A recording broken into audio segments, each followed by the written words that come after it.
नमस्कार, आपके साथ मैं सृष्टि मिश्रा और आप देख रहे हैं इंडिया न्यूज। आज की सबसे बड़ी खबर बांग्लादेश से आ रही है, जो दिल दहलाने वाली है। वैसे तो बांग्लादेश में हिंदू समुदाय पर लगातार हमले हो रहे हैं, लेकिन एक बार फिर आपको बता दें, हिंदू युवक को मौत के घाट उतार गया। हिंदू युवक का कसूर सिर्फ इतना था कि इसने बांग्लादेश में बढ़ते हिंसा को लेकर फेसबुक पर एक पोस्ट देख लिया था, जिसे कट्टरपंथियों ने शरद चक्रवर्ती मणि को धारदार हथियारों से उनका हमला कर दिया। बांग्लादेश में हिंदुओं के खिलाफ हिंसा लगातार जारी है। यूनुस सरकार सुरक्षा करने में नाकाम है, लेकिन सवाल यह है कि हिंदुओं को आखिर कब तक टारगेट किया जाएगा। बांग्लादेश में हो रहे जुल्म पर पश्चिमी मीडिया की चुप्पी भी सवाल उठा रही है। क्या भारत को बांग्लादेश के मामले में सीधा दखल देने का वक्त आ गया है? सवाल यह भी है, क्या हमले सिर्फ संयोग है या फिर सोची समझी साजिश का हिस्सा? आज इसी मुद्दे पर एक्सपर्ट से हम बातचीत करेंगे और सच्चाई सामने लाएंगे, क्योंकि सवाल पूछना हमारा फर्ज है। तो देखिए, बांग्लादेश में एक और हिंदू युवक को बर्बरता से उन पर हमला किया गया। कसूर बस इतना सुन लीजिए, आपका दिल दहल उठेगा। उन्होंने फेसबुक पर जो अत्याचार बढ़ रहे हिंदुओं के खिलाफ, उसको लेकर पोस्ट कर दिया था। और बता दें आपको, लगातार 18 दिनों में 6 हिंदुओं का कत्ल कर दिया गया। ये बहुत दुखद है दर्शकों, शब्दों में इसको बयान नहीं कर पा रहे हैं। और बता दें आपको, यहां पर यूनुस सरकार पर लगातार सवाल, लेकिन क्या सवाल करने से ये काफी होगा? क्या बांग्लादेश में लगातार हिंदुओं की हत्या होती रहेगी? आज इसी पर हम चर्चा करेंगे, क्योंकि देखिए, लगातार ये विवाद बढ़ता जा रहा है। आखिर कब तक हिंदुओं पर यह कहर बांग्लादेश बर पाएगा? यूनुस चुप क्यों है? आखिर बांग्लादेश में हिंदुओं का कसूर क्या है?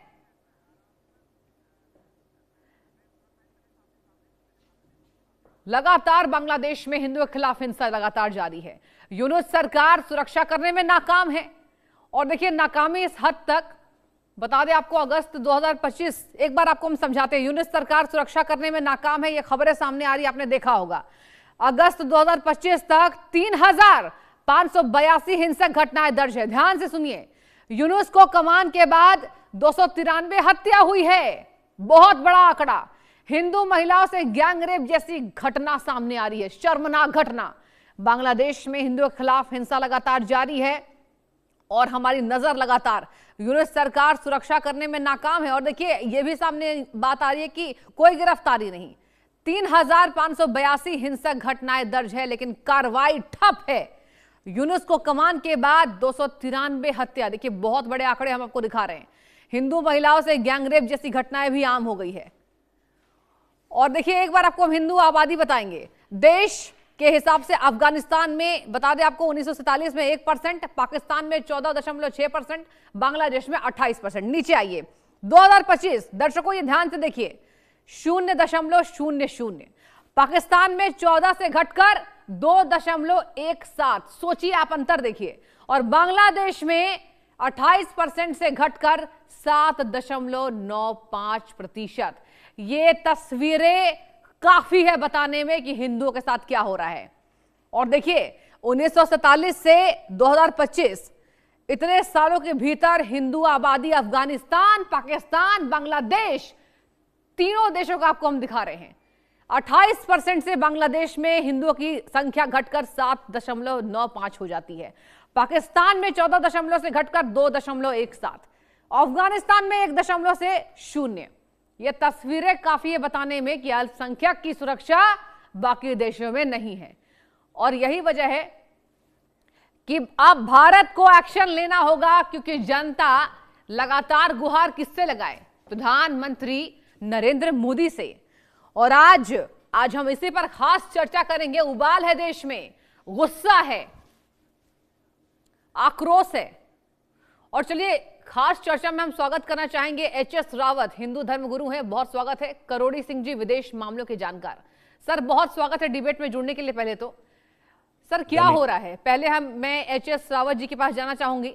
रावत जी, बताइए, ऐसे हमला जो है वो बढ़ते जा रहा है, और सबसे बर्बरता तो हिंदू महिलाओं के साथ गैंगरेप जैसी घटना। सर, आपने भी देखा होगा कल बीते रात क्या खबर सामने आई थी।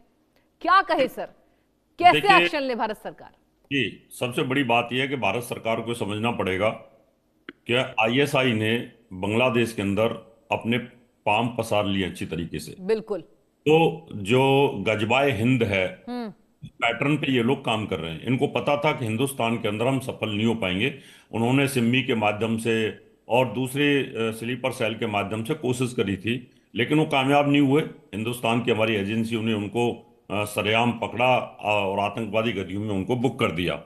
तो मुझे लगता है कि अब उन्होंने बांग्लादेश में एक जिहाद, इस्लाम के नाम पर जिहाद फैलाने के लिए वहां पर जो जिहादी लोग हैं उनको तैयार किया है। और बिल्कुल। ये तैयारी इसलिए की गई है कि वहां हिंदुओं पर अत्याचार होगा, हिंदू वहां से पलायन करेगा, हम्म। तो इस्लामिक स्टेट बनाने में आसानी रहेगी। और हम्म। इस्लामिक स्टेट अगर बनता है तो इधर पाकिस्तान आ जाता है, इधर बांग्लादेश होता है, और इस्लाम के नाम पर फिर ये हिंदुस्तान को तंग करने की कोशिश करेंगे। और हम्म। यही पहले पाकिस्तान ने भी अपनाया था, और वो यही तरीका अफगानिस्तान ने भी अपनाया था, और यही बांग्लादेश उस रास्ते पे चल पड़ा है। तो इसलिए सरकार को यहाँ पर बहुत ध्यान रखना पड़ेगा किसी भी तरीके से, कि जिस तरीके से इसको रोका जा सकता है। हमारी बांग्लादेश के साथ दोस्ताना संबंध रहे हैं, अब उन जी। दोस्ताना संबंध पर एकदम अगर आक्रमण करते हैं तो भी टूटने के कगार पर चले जाते हैं। तो पहले बातचीत, सख्त बातचीत के तरीके उनको बताना चाहिए कि भाई रोकिए इसको। अगर नहीं रुकता है तो फिर आगे का एक्शन सरकार को लेना ही होगा, क्योंकि इस प्रकार से अगर वहां पर हिंदुओं का कत्लेआम होता है, बलात्कार होता है बहन बेटियों के साथ, तो निश्चित तौर पर हिंदू वहां डरेगा और वहां से पलायन करने की कोशिश करेगा। और वही बांग्लादेश और बाकी के जो कंट्री हैं वो चाहते हैं कि हिंदुस्तान को किसी प्रकार से अनस्टेबल किया जाए। सृष्टि जी। ठीक है। सर एक बार मैं जानना चाहूंगी करोड़ी सिंह जी के पास। बताइए सर, जैसे अब घटनाएं सामने आ रही है, रुकता नहीं है ये मामला, जो है वो रुकने वाला नहीं है। और लगातार अब देखिए, एक और खबर हमने आपको बताई थी कि एक पोस्ट किया गया जो अत्याचार हो रहा है, और उस पर इतने बर्बरता से हमला किया गया। क्या सरकार एक्शन ले सर? कब तक चुप्पी साधेंगे हम? देखिए सृष्टि, आपने और राउत साहब धर्मगुरु जी ने क्या हो रहा है उसका विस्तार से बताया। आपने कुछ तथ्य भी बताए। हम्म। सवाल यह है कि क्यों हो रहा है और क्या समाधान है। बिल्कुल।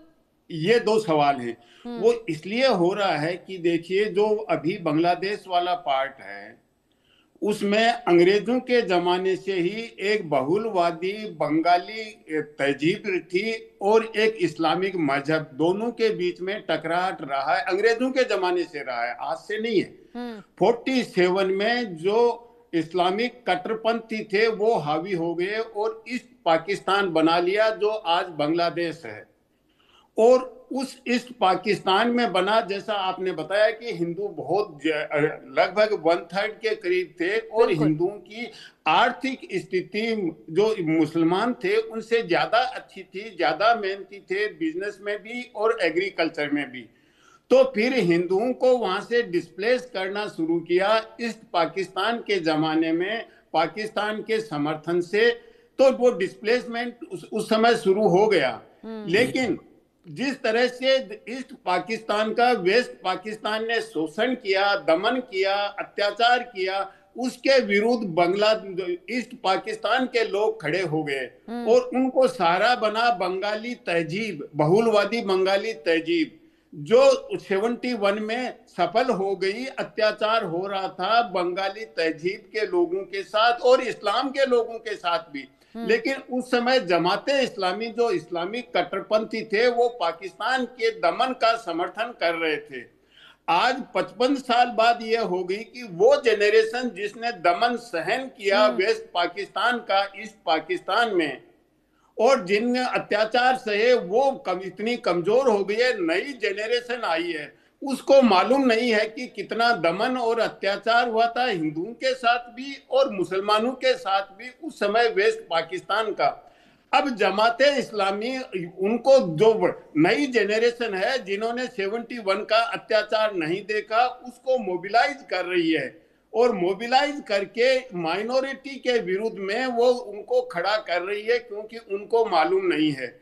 और उसमें वो चाहती है, जमाते इस्लामी ये चाहती है कि अगर हम हिंदुस्तान को ज्यादा प्रोवोक कर देंगे, हाँ। हिंदुस्तान हस्तक्षेप करेगा, तो हम और ज्यादा बांग्लादेशी नेशनलिज्म को मजबूत करेंगे और ये कहेंगे कि देखिए हिंदुस्तान इंटरफेरेंस कर रहा है।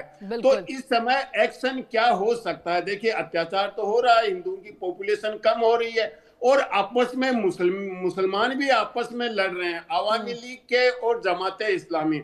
ऐसी स्थिति में जहां वहां जो बीएनपी पार्टी है वो संतुलन बनाने की कोशिश कर रही है, वो एक तरफ इस्लामिक कट्टरपंथियों को भी शांत करने की या उनसे भी समझौता करने का प्रयास कर रही है, और जो बहुलवादी संस्कृति है उसको भी संभालने की कोशिश कर रही है। और इसी समय जब खालिदा जिया का इंतकाल हो गया और उनके बेटे तारिक रहमान आए, तो उनसे जो इस्लाम में हिंदू बुद्धिस्ट क्रिश्चियन जो काउंसिल है उन्होंने मुलाकात की है, उन्होंने पूरा रिकॉर्ड दिया है कि किस तरह से माइनॉरिटीज पे अत्याचार हो रहे हैं, और एक 8 पॉइंट अपना डिमांड चार्टर भी दिया है। और तारिक रहमान ने कहा कि बीएनपी अगर सत्ता में आती है तो हम आपकी जो ग्रीवेंसेज है उनको रिड्रेस करेंगे, जो 8 पॉइंट का आपने एक चार्टर दिया है उसके आधार पे हम शासन व्यवस्था चलाएंगे। और उन्होंने कहा कि बांग्लादेश केवल इस्लाम वालों का नहीं है, बांग्लादेश सबका है, सभी समुदायों का है। तो इस तरह का एश्योरेंस तो उन्होंने दिया है। लेकिन अब जो बीच में 35 दिन का टाइम है चुनाव में और अभी की स्थिति में, इसमें क्या क्या डेवलपमेंट हो सकते हैं। जमाते इस्लामी ये चाहती है कि बांग्लादेश में हिंसा का वातावरण बनाए जिससे चुनाव नहीं हो पाए, क्योंकि चुनाव होते हैं तो जमाते इस्लामी की हार निश्चित है। जमाते इस्लामी जो प्रचार करना चाहती थी, प्रसार करना चाहती थी हिंदू विरोधी, माइनॉरिटी विरोधी, भारत विरोधी, उसमें सफलता बहुत ज्यादा नहीं मिल रही है और उसको वो पॉलिटिकल कैपिटल में ट्रांसलेट नहीं कर पा रहे हैं।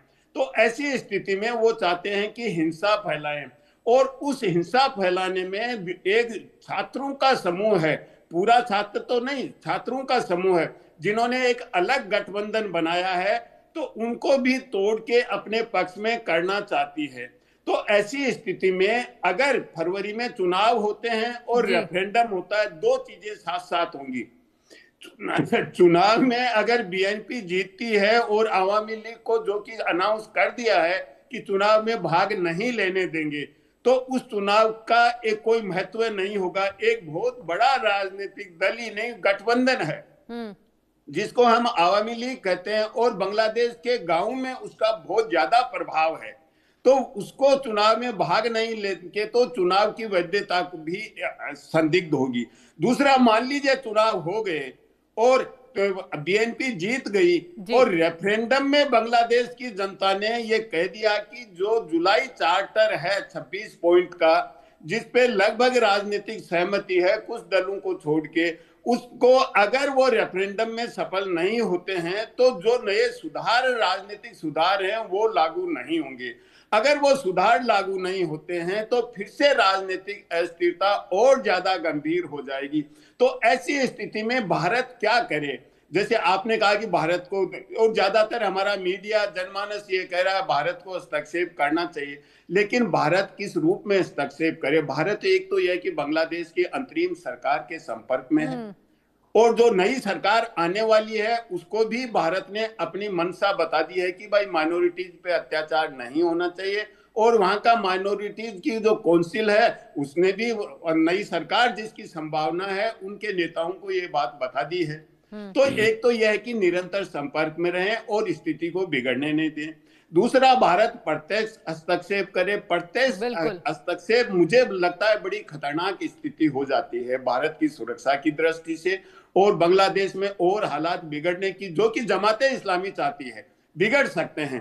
तो इस स्थिति में सबसे अच्छा प्रयास यह है कि शांति से चुनाव हो जाए, क्योंकि चुनाव के बाद जमाते इस्लामी को फिर से कंट्रोल करने का बीएनपी प्रयास करेगी, क्योंकि बीएनपी ये चाहती है कि बहुलवादी समाज है तो वो बहुलवादी समाज ही रहे, उसको इस्लामिक स्टेट नहीं बनने दिया जाए।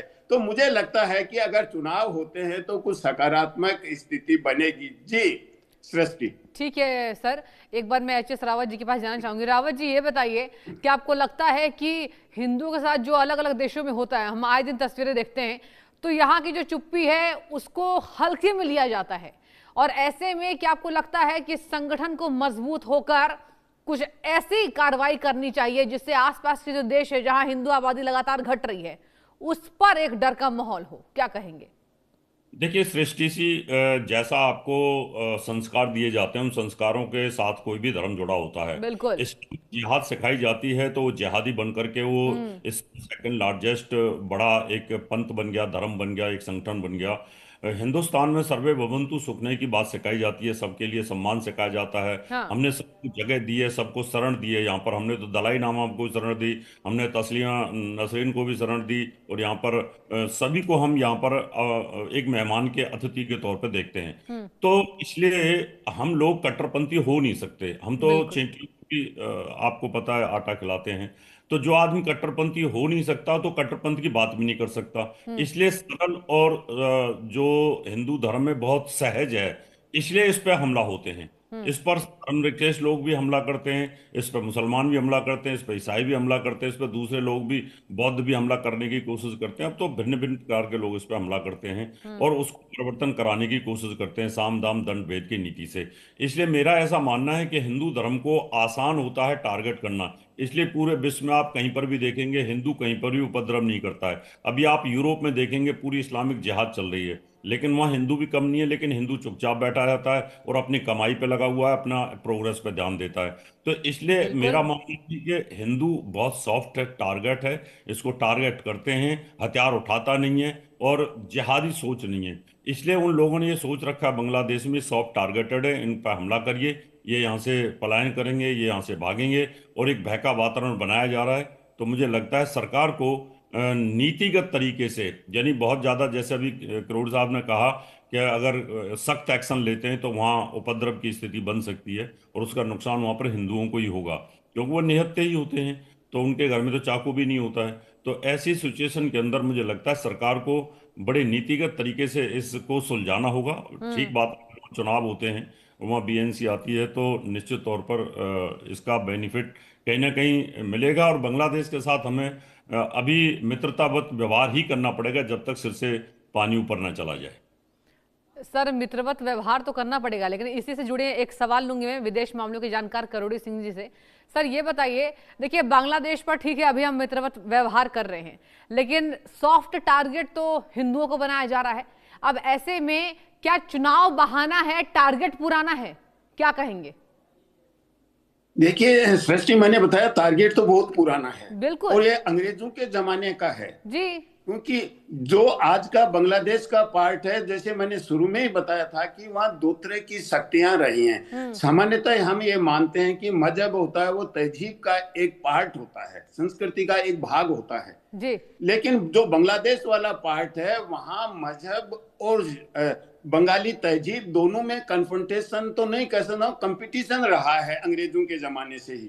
तो बांग्लादेश की स्थिति दूसरी जगह से कुछ भिन्न रही है और उसमें जब तहजीब पे कट्टरपंथ हावी होता है तो पूरे समाज को नुकसान होता है।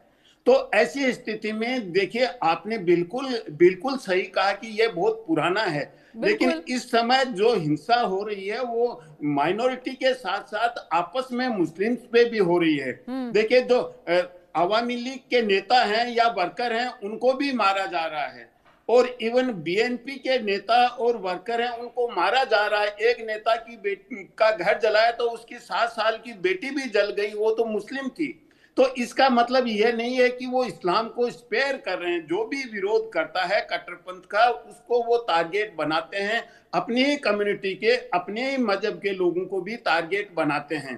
तो राउत साहब ने सही कहा कि भारत को एक नीतिगत निर्णय लेना चाहिए, क्योंकि नीतिगत निर्णय यह होता है कि जिसमें जनमानस का भाव भी नीति में कंसीडर किया जाता है और दूसरे जो अंतर्राष्ट्रीय और क्षेत्रीय राजनीतिक स्थिति है उसको भी कंसीडर किया जाता है। भारत अगर हस्तक्षेप करता है तो बाहर की जो शक्तियां हैं, चाहे अमेरिका हो, यूरोप हो, चीन हो, उनका और ज्यादा रोल बढ़ जाएगा।